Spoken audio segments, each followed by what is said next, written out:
And we're going cameras 3, 2, 1. Hello and welcome to this event with Invisible Dust. I'm Shahidha Bari. I'm a professor at the University of the Arts London and a broadcaster for the BBC, and I'm your chair for this event run by Invisible Dust. Now, for our audience who are blind or have low vision, I'm a young-ish woman with black hair, brown eyes, and I'm wearing a blue top sat against a white background. Just so you know, I'll be encouraging all of our panelists to offer descriptions similarly.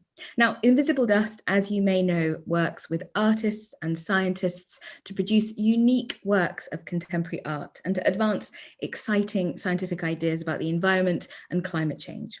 Today's event is part of Forecast, a 3-year programme launched by Invisible Dust, drawing together artists, scientists and thinkers from around the world to reflect on the issues that matter to our planet. And the object of Forecast is to forge connections and to inspire sustainable positive action.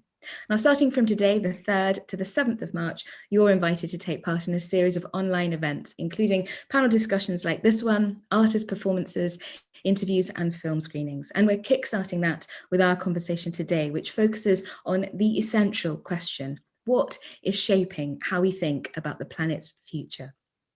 Are we looking to the past, histories and myths, or are we turning to data and modelling to better understand our relationship with nature? And has the COVID-19 pandemic changed the ways that we're thinking about the future? So let me introduce you to our panellists who will help us to think about this. They are Lily Cole, model, activist and author of Who Cares Wins? Reasons for Optimism in Our Changing World. Hello, Lily. I think you're muted. Let's unmute you. Yeah, there you are. Yeah. How are you? You want me to describe myself? Yeah, just very quickly. Sure. I am 33 years old.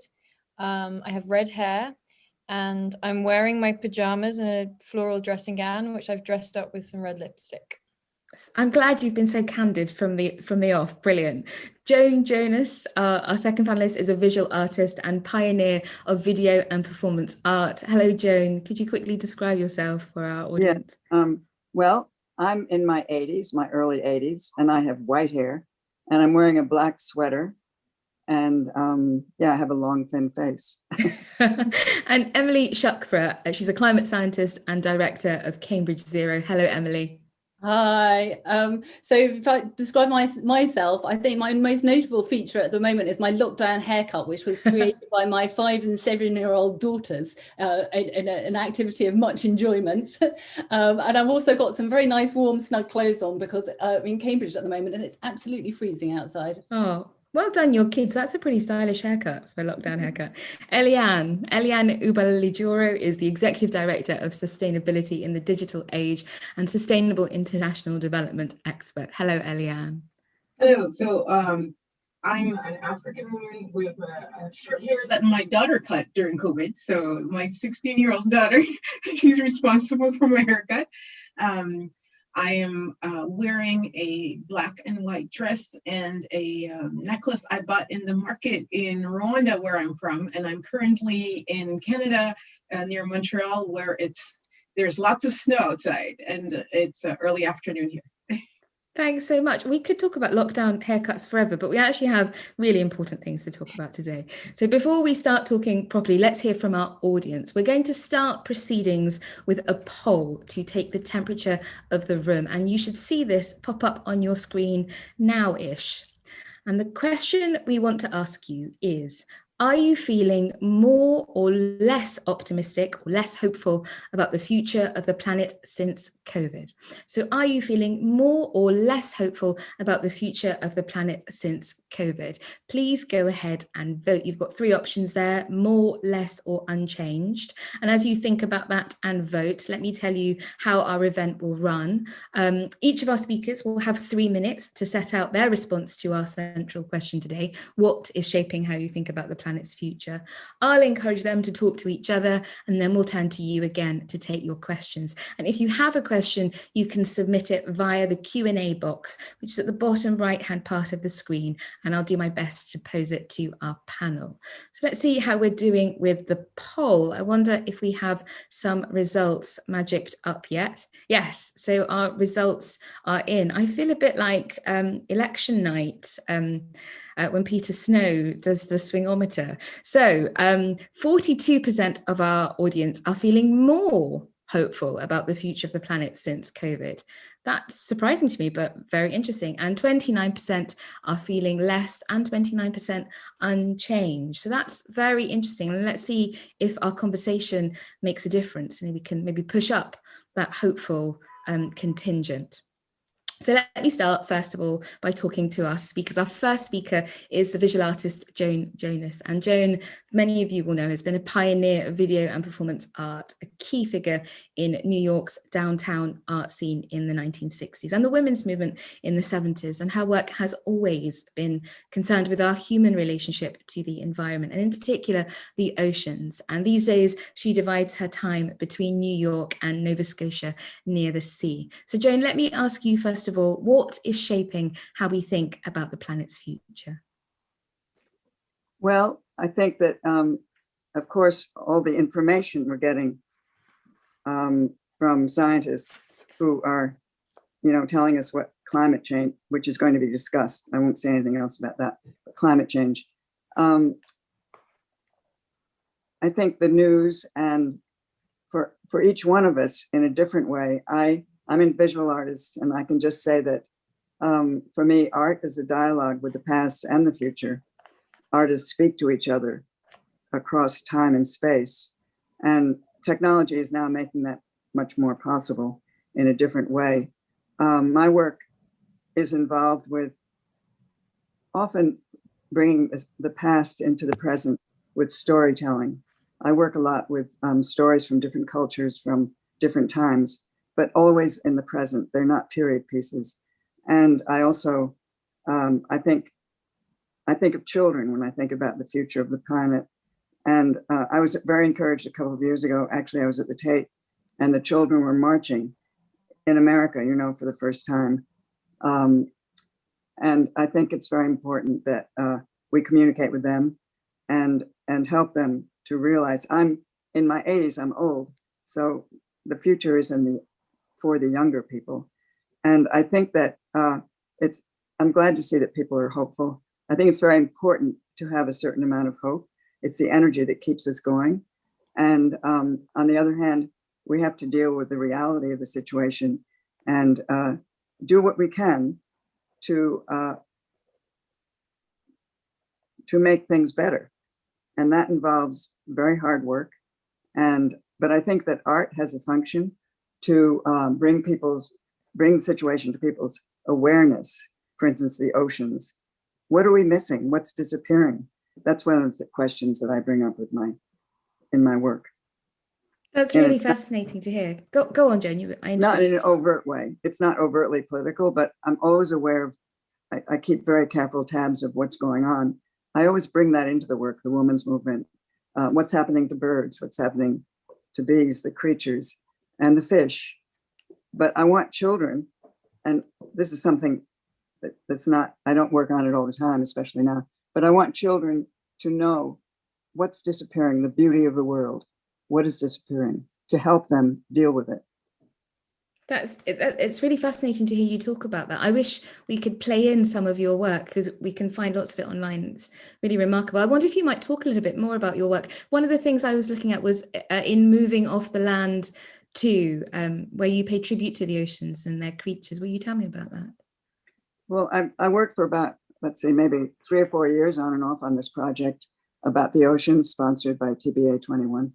And I wanted to do it because I believe very much in their quest to save the ocean, which I don't know what that means exactly, but it means bringing awareness to the ocean. And moving off the land means moving into the ocean. And also my research, I didn't know many of these things. My research led me to know that we come from the ocean,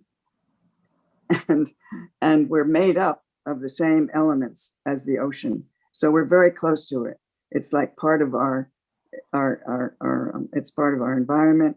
It's part of our makeup, our DNA. And I think we have memories of that. But that's the way I deal with storytelling. Storytelling is one of the devices I use to describe things. And I think myth and storytelling has very much to do with how things were at one point. You know, a lot of those myths are based on things that might have happened.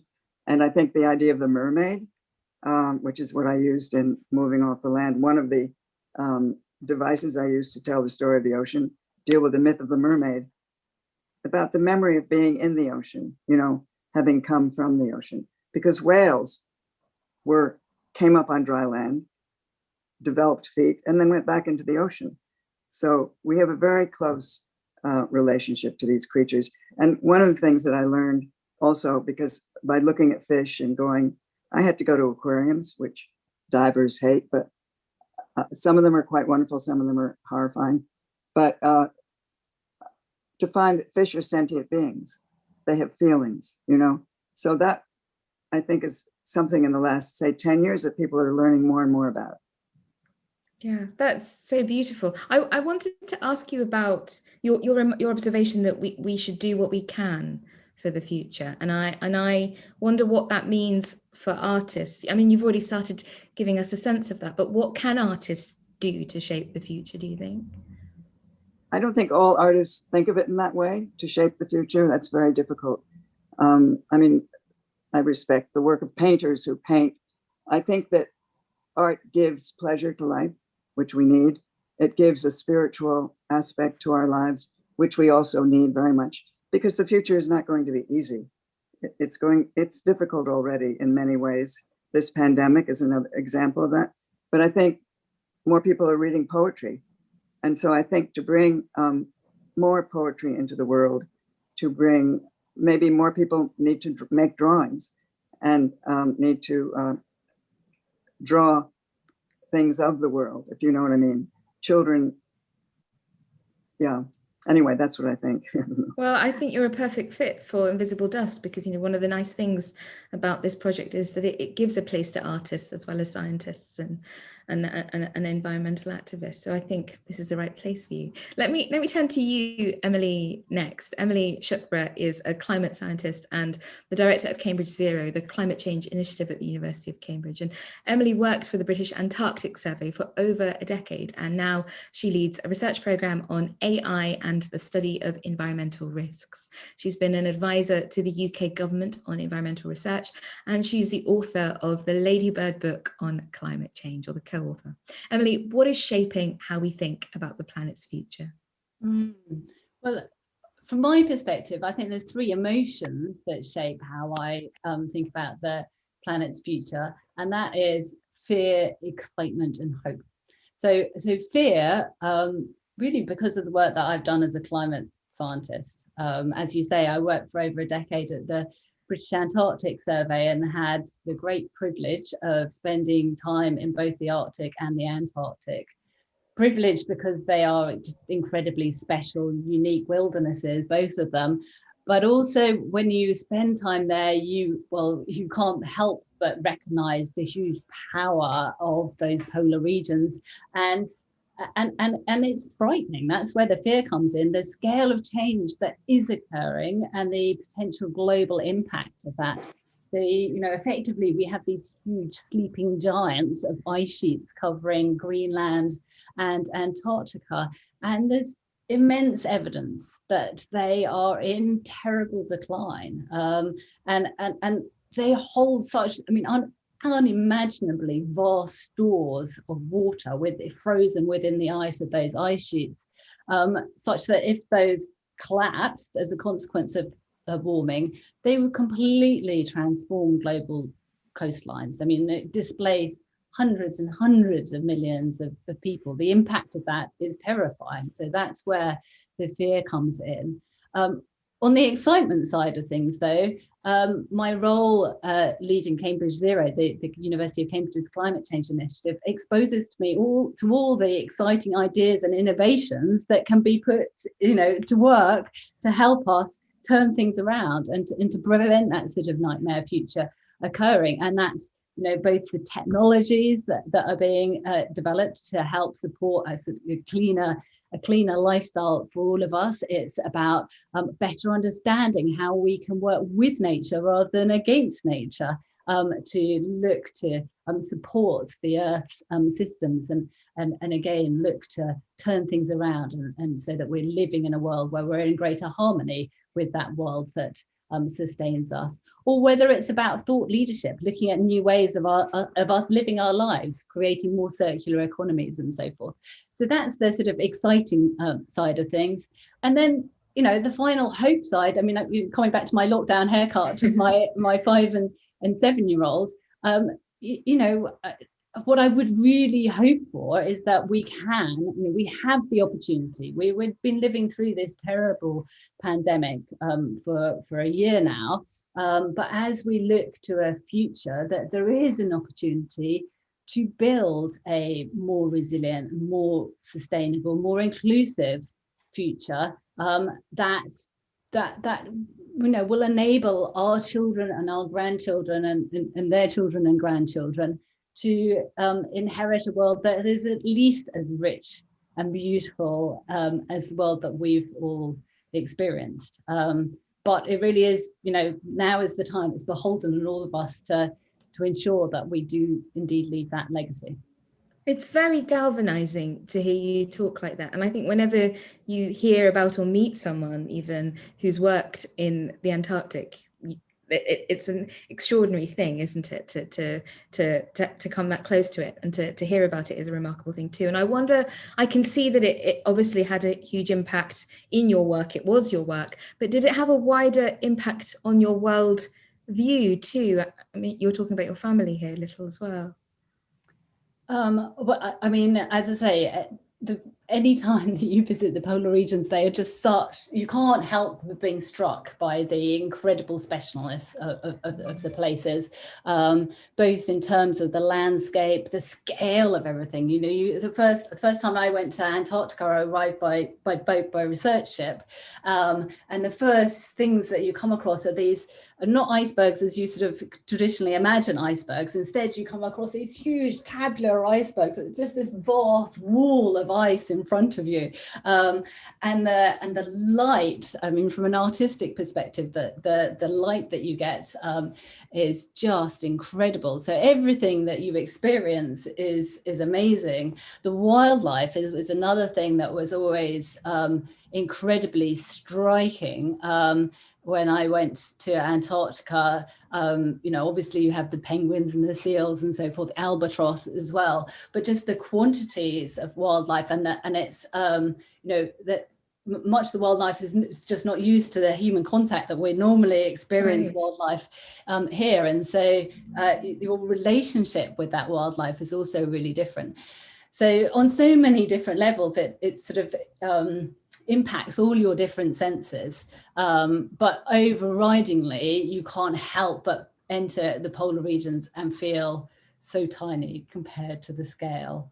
It sounds like we should send Joan with you next time to capture the light and meet the animals. Is everyone on the ship next time? Let me turn to you, Eliane. Eliane Ubalijoro is the Exec Director of Sustainability in the Digital Age and the Global Hub Director in Canada for Future Earth. She's also a professor at McGill University, where she researches innovation, gender and sustainable development. She's a member of the Rwandan National Science and Technology Council and a part of the African Development Bank's expert global community, who've recently been advising on the COVID-19 response strategies. Eliane, what is shaping how we think about the planet's future? Just to follow up on Emily's discussion and representation of her love of nature and her experience, a week ago, I moderated a session on sustainability, and one of the speakers was talking about how Indigenous populations talk about the relationship with nature through the language of value. And for researchers, activists often talk about nature through the language of love.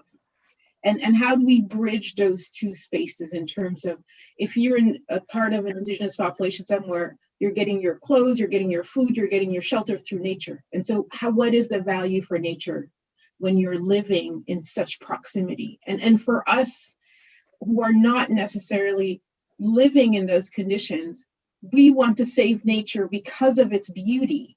And how is it important for us to understand and link those two worlds together? And for me, that's something that's really important, given that indigenous populations are in the hotspots that represent 80% of the biodiversity on the planet and are less than 20% of our global population. And because of COVID, we're faced with a crisis of zoonosis, so having disease that's coming from wild that affects animals and now infecting humans. And so when humans and our pets and our food chain in terms of animals that we eat represent 90% of the mammalian land mass on the planet, what happens is that the probability that new diseases will jump from wildlife to humans is accelerated. And so when we know that the rate of biodiversity loss is accelerating at such a high rate, we need to reverse that to really ensure that we don't have any more pandemics in the world. So my sense of urgency comes from that. We've talked a lot about daughters, and I have a 16-year-old who, before COVID, marched in the streets with a lot of young people around the world. And there's a representation, there's something about the girl leader that is fighting for a future for her generation and the generations after that. And being in Canada, I've had the privilege of connecting with Indigenous populations here, and the notion of how do we leave this world better for the 7 generations that comes after us. So what does it mean to be a good ancestor? And so my intent is, how do I become that ancestor so that 7 generations down the line, they can say, oh, I did my best. And so that is something that influences me deeply.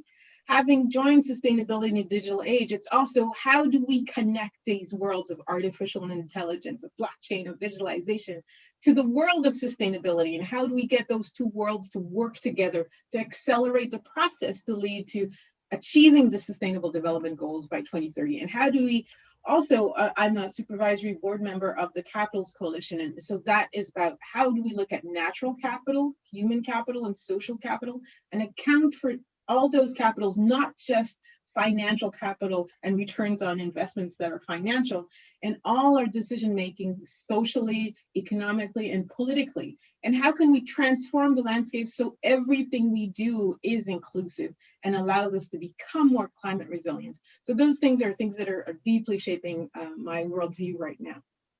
Thank you so much, Eliane. That's really it's a really radical challenge in one way, to be able to rethink our relationship with nature, not only of love, but in terms of value, but also to, in a way, you're reshaping our question, because our question asks us to think of the future, but you're asking to think of ourselves in the future of the past, as it were, in a different tense. And that's a really radical shift, I think.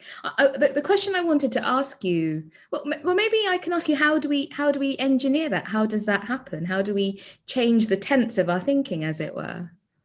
So one of the things for me that's been very important is how 2020 has been the revelation of bubbling crises in the world, and a crisis of values.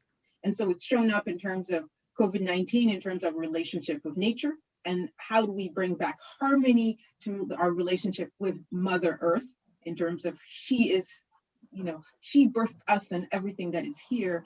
And also, how do we think of what are our shared values as humanity? Because without shared values, it will be really difficult to achieve anything. So one of the things that's really important to me is, how do we disrupt our thinking to bring in mindsets that are focused on shared values, where we see ourselves as citizens of planet Earth, and we get away from dividing rhetoric that is really polarizing people, but really think of ourselves through a one world, one planet consciousness. And our focus is, how do we bring back health to the whole planet and all beings on that planet? And how do we become stewards of accelerating that process and shift investments, the trillions of dollars of investments into hydrocarbon, space into the SDGs, because we know that the investments in one field could actually help us completely fund the investments in the other field. So how do we accelerate that process? And part of it is mindset and it's heart, and it's bringing our intellect as well as our heart and compassion to this work. There's another question to ask you, but maybe I'll ask you later, about how that heartfelt stuff sits with the bigger issues of business and industry and leadership and the kind of the mechanics that enable a kind of global politics. But maybe I'll park that and come back to you while I draw in Lily. Lily is our last panelist. Lily Cole is a model and activist and the author of Who Cares Wins? Reasons for Optimism in Our Changing World, which was published last year. And in it, she argues that optimism demands action. And though the challenges of global warming, species extinction, wealth divides, and political polarization are immense, there are, she suggests, constructive ways to meet these challenges. And Lily is also the co-founder of Impossible.com, which turns to technology for solutions to social and environmental problems. Lily, what's shaping how we think about the planet's future?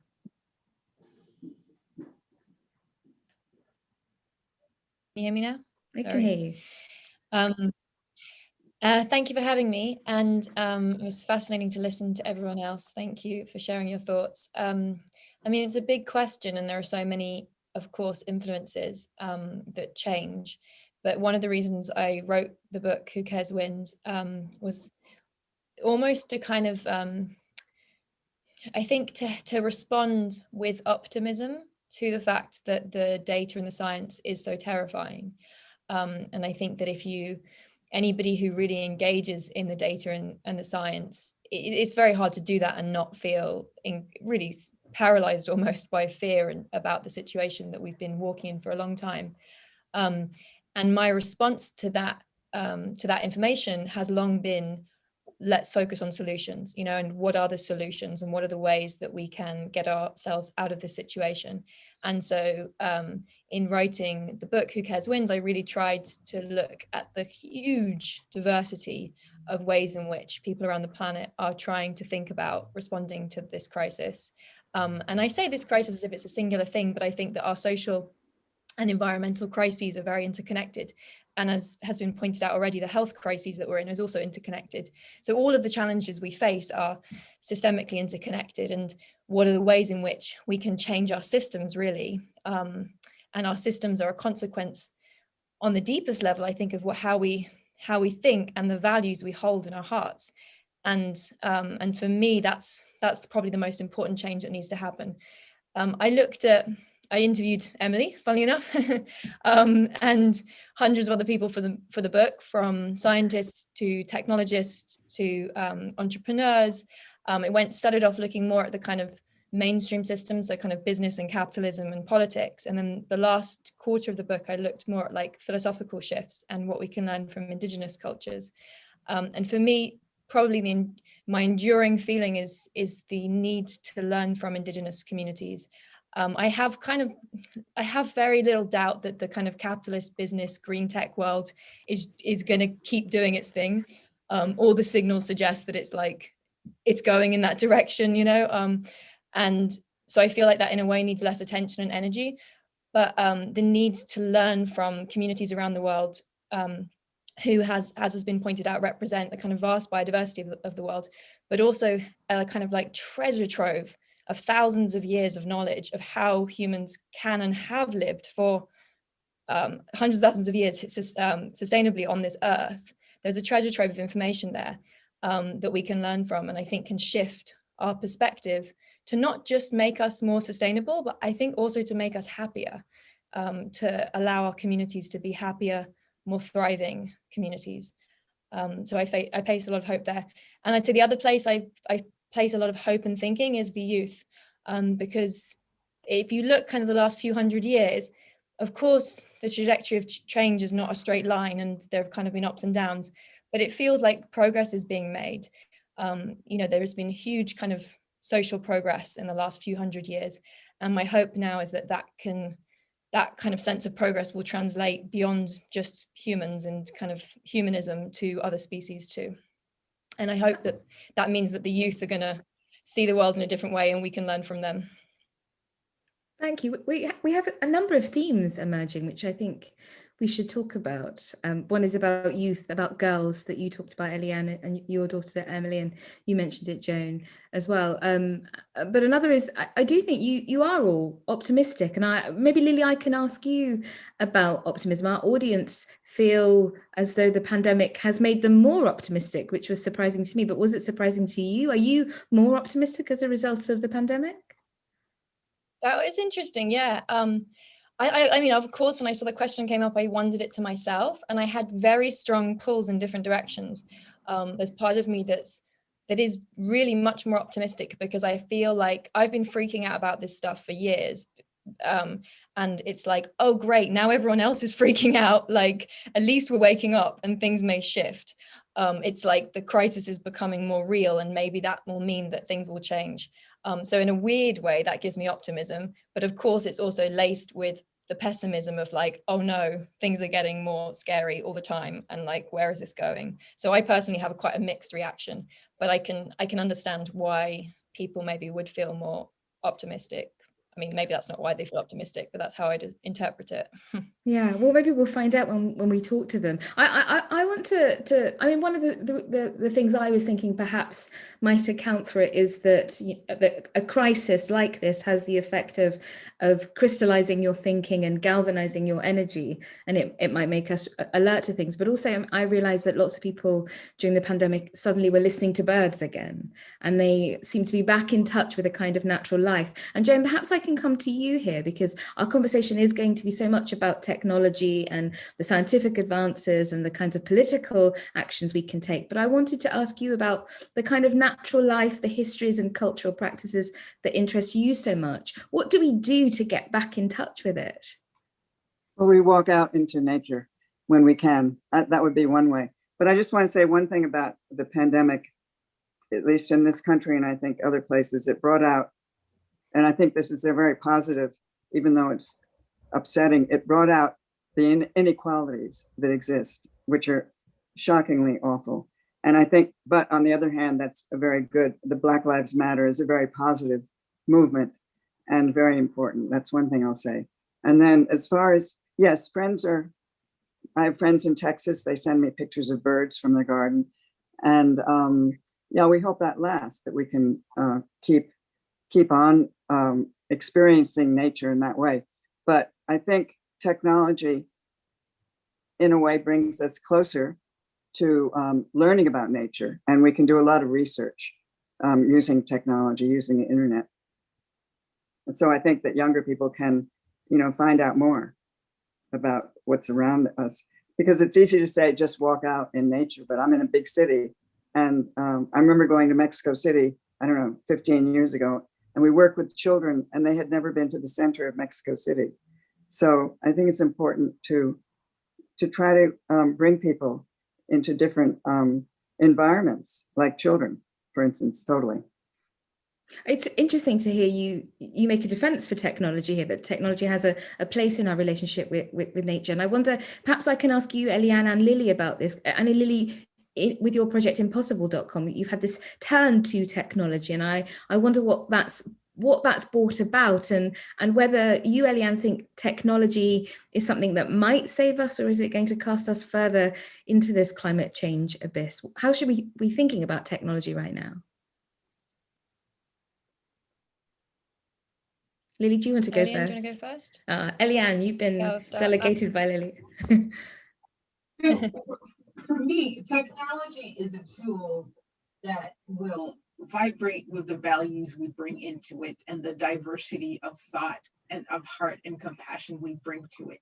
So I see technology in itself as neutral, but what is the level of ethics and benefit sharing that we're bringing into our thinking, and how we design technology to be of service to what? Is it being of service to profit making? Is it being of service to having a more resilient climate, having a more healthier planet, having a more diverse and inclusive world where more voices are heard and integrated in how we use technology to be of service to innovation that really serves good? And I think those are really important, because technology of itself is neutral, but we have to really think about what are the values we're bringing to that technology? How are we investing into it? How are we bringing the arts to help us understand and think of what will be the unintended consequences of technology? And part of this past year of not traveling at all, which I used to do a lot, what I have realized is time for reading poetry, time for reading fiction, and time to really think, how do the arts influence people and technology, and how do we bring that together? And what's important is to know that technology can do great and very powerful things, but we really have to ask ourselves, are we also bringing our hearts, and are we also bringing our hats of, future ancestors in how we're using it, so that we make sure that we are creating situations that leave the planet better than when we came. Yeah, I completely agree. Am I on? Yes, I can't yeah, tell. I can hear you. Yeah.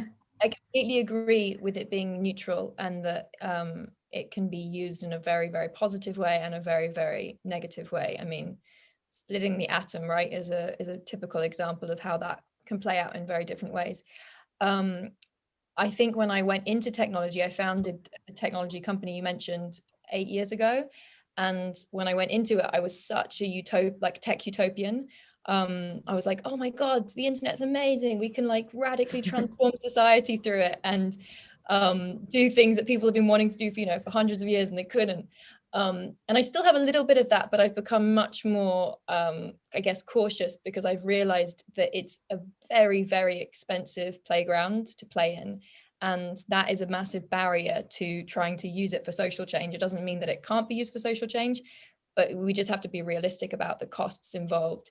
And that actually for the most part, it's pretty monopolized. There are a handful of companies who are dominating that landscape. And they are, for the most part, usually for-profit businesses who may have good intentions also, but are also, very kind of profit-centric in how they're running platforms. And so, yes, I think fundamentally we need technology. I mean, we're not going to all go. I interviewed a man called Mark Boyle for my book, he believes that even green tech is a problem for the environment. And so he's gone completely offline. You have to write him a letter to get in touch with him. I interviewed him. I don't think the whole world is going to go that way. So I think actually technology has a really critical role to play right now in helping us bridge a transition. But I don't see it as a silver bullet. And I think, we have to kind of really be mindful of putting it in its place and thinking about the other things, whether it's art or storytelling or values, as you talk about, that are so important to building the future we want. It's so terrible. You're all violently agreeing with each other, which is the worst thing for a panel, but also really good for planning for the future. I want to draw in you. I want to draw in you, Emily, because I wanted to ask you about uncertainty. I mean, we keep talking about living in uncertain times and the future feeling uncertain, but are climate scientists uncertain about the future? And how do they factor in those unknowns into their modelling? How do they feel about the future? Well, that's a good question. I mean, of course, there are aspects that we're uncertain of in terms of the evolution of future climate. Not least, actually, probably the biggest uncertainty is how are we going to respond as a global society, because our emissions that come from all our different activities are probably the biggest determinant of what our future is, and the uncertainty associated with that. For a scientist, where there are aspects of uncertainty, that really translates into where there's interesting science. So I described in my introductory comments about the vast ice sheets covering Greenland and Antarctica, and I said that we know that they're at risk, and we do.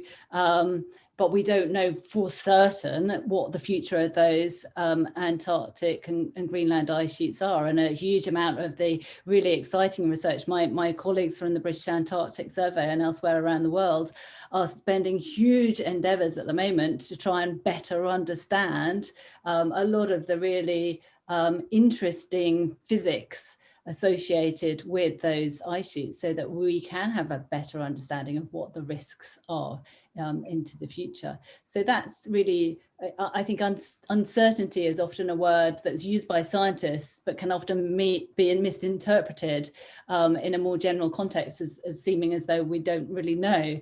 But in terms of the overall trajectory of the climate, there is an incredibly coherent understanding from science, and it's not heading in a good direction, unfortunately. You were excited about innovations, and when you said that, my poor heart leapt and said, what are those innovations? Give me hope. What are you excited about? What do you see emerging in the scientific community? Yeah, well, there's a huge number of different innovations going on. As I said, as I described in so many different ways. I think the really important point is that those innovations sit within a system. So if we're looking at innovations in terms of, it's in terms of every different aspects of our lives that we're going to, we're looking for ways of revisioning how we organize those lives. So if it's around transport, for example, then clearly there are important innovations that are going on that are all focused around not relying on fossil fuel driven transport. So looking at development of electric vehicles, and then all sorts of exciting advances in terms of battery technologies, for example. But that needs to sit within a broader systems change. So it's not just about simply the technologies to allow us to move from one place to another without emitting so many fossil fuels, but it's also about looking at understanding, well, actually, can we be walking more? Can we be cycling more? Can we be using other modes of transport, which actually are healthier for us in many instances anyway? Can we be looking at using more digital technologies, as we're doing right now, to avoid traveling altogether? So it's about sitting those technologies and those technological advances in a wider systems change. And I very much agree with the comments that have been made about it. It's not, that wider systems change then does absolutely bring in storytelling and the arts and revisioning how we live our lives. Joan, can you see that, Joan? Do you feel like artistic work can have that kind of impact in systemic change and structural change? Is what an artist does able to make that kind of intervention? I'm not sure, I have to say. I think it depends on the artists and the activists working together.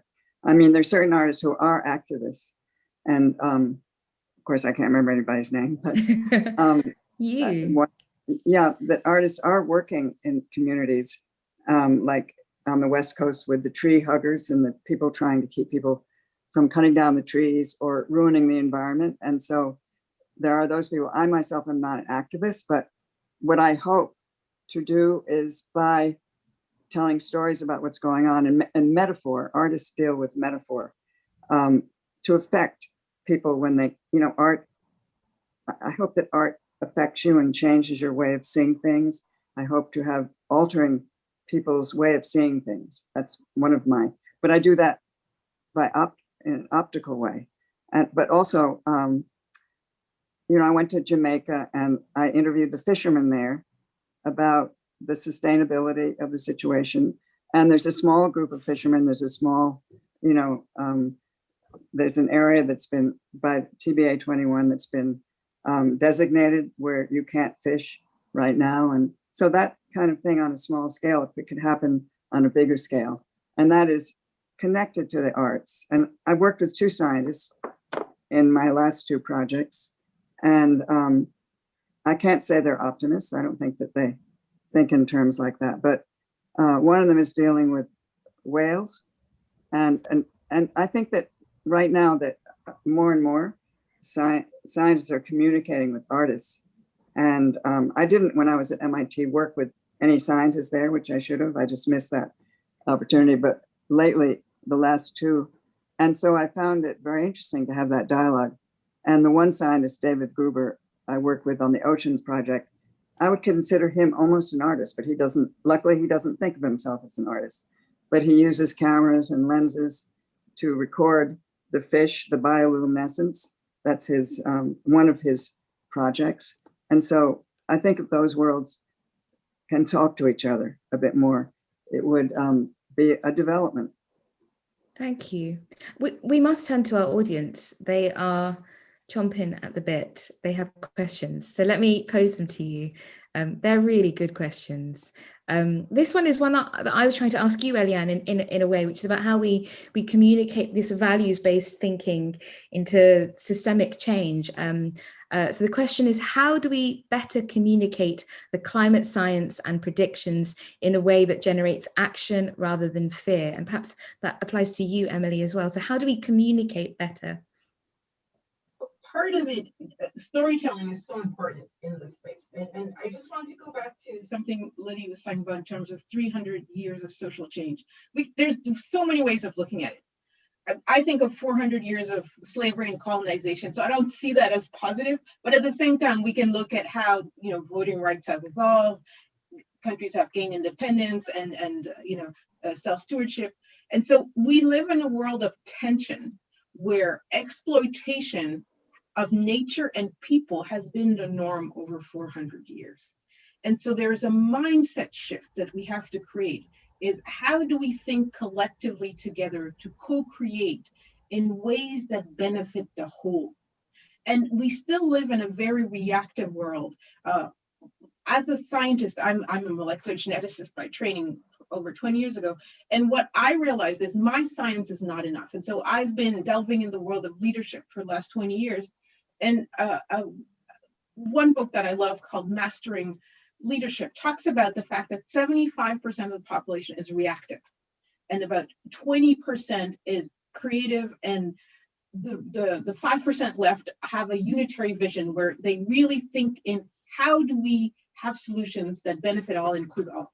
If we have 75% of people that are still fearful that the pie is too small and that whatever is taken away from them will go to somebody else, and there is no innovation, co-creativity that actually can create regeneration, then we have an issue. And so part of the dialogue is having people understand how we have been relating with nature over time and how it has brought us to this point where the whole world stopped in 2020, and how we can look at regenerative leadership or regenerative systems, regenerative agriculture as a way to feed the world, so that we are actually seeing ourselves in this world as a living system and not a mechanical system.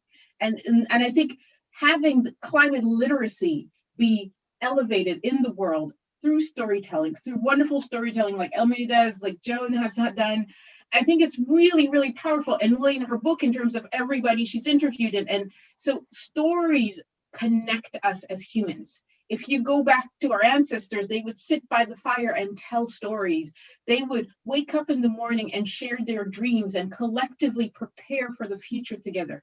And in this digitalized world, this is what we're doing right now. This is kind of a fireside chat. And so part of it is, how do we use the digital world to grow collective wisdom and to share scientific knowledge in ways that speaks to 7 and to 77-year-olds. We really have to be able to create that. And so we have to be able to communicate the science through values, because people understand through their values and their beliefs. So how do I communicate it to reach others through their values?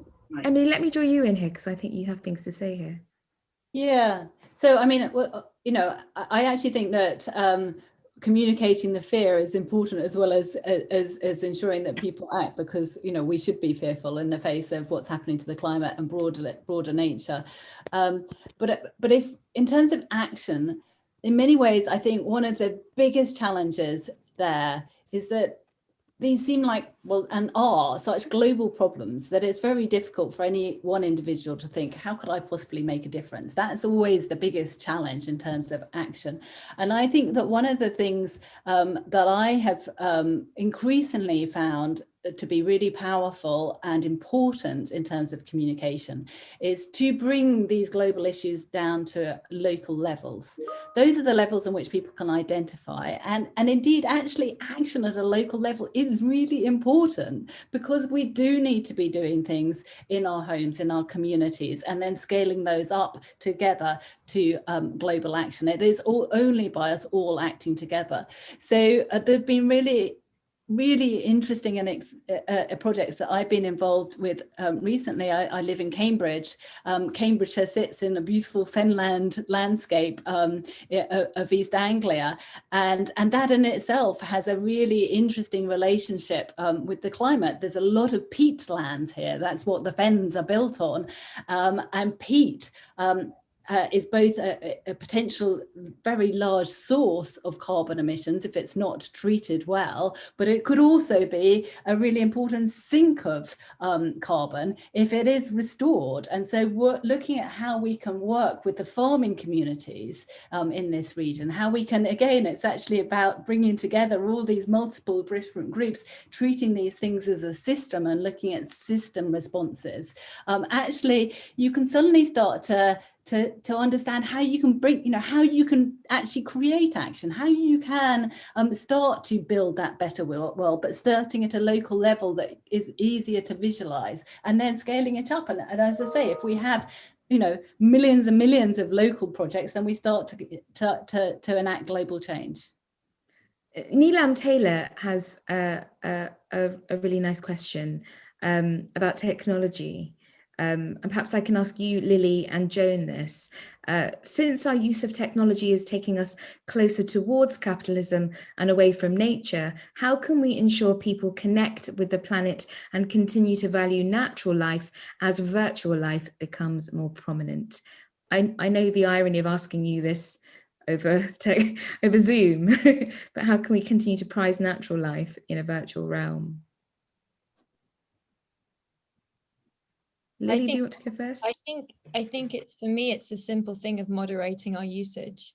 The reality is that these platforms are they can be very useful, events like tonight, but a lot of these platforms are very, very addictive also. And that's a fact, like social media is being designed to literally addict people to it. And so for me, it's actually been really important to check myself and to become much more self-aware of like how I'm using these platforms, how often I'm using them, and to really actually diet. Like I had this idea of like going on a social media diet as akin to you'd go on a food diet, just like don't overconsume. And I've been actively practicing that. And I'm really lucky that I live in the countryside. And so having a kind of tangible relationship with the natural world is possible for me, but that's also a choice I made. I grew up in the city and I made a choice to live closer to nature because it feels really important to resist the cyborg future that is moving towards us. Joan? Yeah, I just want to say that in relation to my last statement, I don't believe in technology. And I work with video. I call myself an old-fashioned video artist, because I use a camera. I don't work with my computer. I'm just not there. It's not physical enough for me. I can't touch it. And so I also agree the technology, it's just a tool that can be used in different ways, for sure, in good ways and in bad ways. I mean, the internet in this country politically is in many ways a big part of the problem, for sure. And it's scary that, the political ramifications of everything being on the internet for everybody. So I feel very mixed about technology. And I love to spend a lot of time in the country, but that's not possible for everybody. So I think that, it's a problem. I think it's good to go on a technology diet. I don't have any, I watch films during this pandemic. I'm very interested in film, the history of film. So that's very good. I can look at film on Criterion, which is great. And children working remotely now, for many, that's very difficult. For friends of mine who are teaching, it's problematic, and it's a mixture. So I hope we come out of this, and that the next step will be not to have another uncontrollable pandemic. That's very important. And technology, of course, helps with all of that. So it's a very much of a, I just want to say one thing about Indigenous. We could learn so much from Indigenous cultures.